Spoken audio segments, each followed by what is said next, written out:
Welcome back. This is another episode produced by Free Raccoon Studios.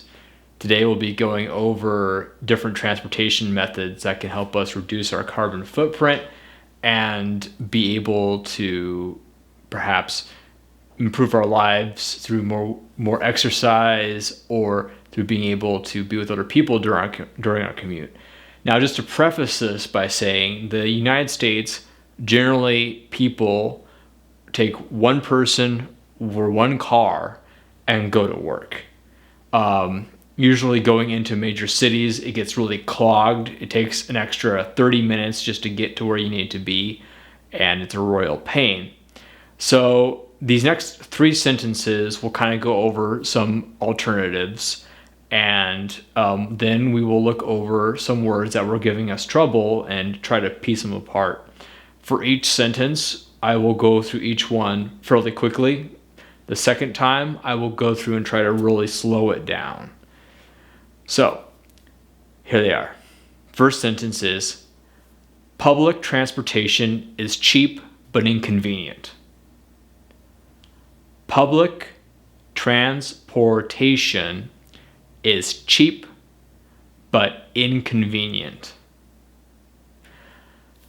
Public transportation is something that I've used a lot in the past, especially if I have to work in Portland, which is the main city that way-ish. And it is very expensive to take your own car, and it is just as fast because they have special bus lanes that help you to get where you need to go. It's also significantly cheaper. So I think it cost me about $100 USD a month to get everything taken care of. So just to put that in perspective, it costs about the same, if not more so, in a car, and that's not counting parking. We use these fast pass type of cards so that when you go on the bus, you don't have to have exact change. You just say, hey, here you go, and you scan it, and then you go right on the bus. This also works for the trains that we can use to go back and forth, and it's a really good option, especially if you want to go someplace where you know parking is really going to be bad, because then you don't have to fight for it. And it's green because a lot of these buses, either they are much more efficient, there's a lot more people per bus, and so there's less cars on the road.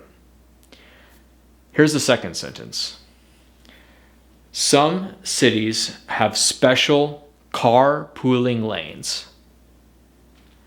Some cities have special carpooling lanes.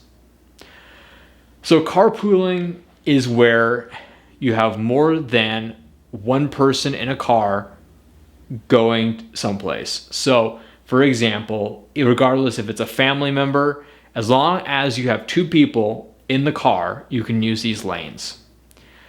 Usually with carpooling, if you have like a bunch of people going to work at the same time, sometimes you can have a carpool where they will go to each individual person's house on the way to work, pick them up, and so everyone saves gas.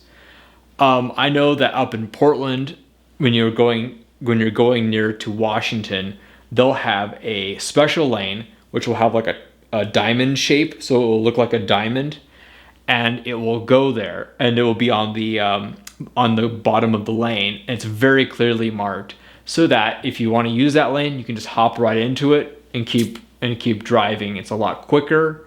And the idea is it's supposed to promote people having multiple passengers in the car.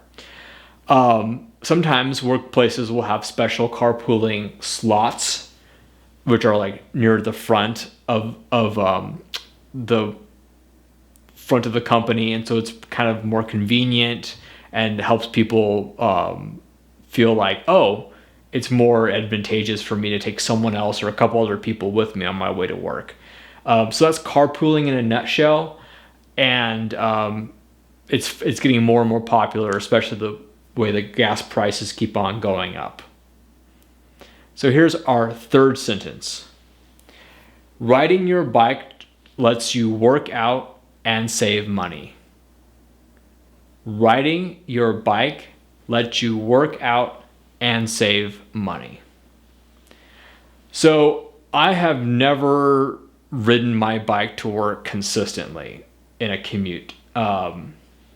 However, I have used my bike a lot around the local area. So for example, if I need to get something from a hardware store or get some groceries here and there, I'll get on my bike and then I'll go to those places, get those couple things and come back. That saves a lot of gas, and it also provides a bit of a workout for free, and so multiple benefits. Oregon is specifically tailored for bikers in a lot of different ways. They have special lanes for them. Even downtown Portland has special lanes. And there's a strong biking culture here, even though it rains most of the time. And there's a lot of bike shops around here. So it's really popular. It's just a matter of building it into your routine. So the next part is going over some of the vocab words that we were having a tough time kind of pronouncing correctly. And so here are they all. First one is public. Public. Public. Really have to get that k sound at the end. The next one is transportation. Transportation. Transportation. The third one is inconvenient. Inconvenient. The next one is cities. Singular is city. I live in a city. Plural, which is more than one, is cities. I have visited many cities. So, in order to not confuse the person that you're talking to, you really have to emphasize the s at the end. Cities. The next one is lanes. Lanes. I take that smiley face. Lanes. And the last one is riding.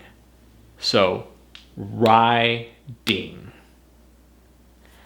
So that about wraps it up for these three sentences. Thank you for hanging in there. It was a little bit longer than usual, but I really hope that you enjoyed it and you can find the alternate modes of transportation in your life that works for you. All right, thank you very much. See you next time.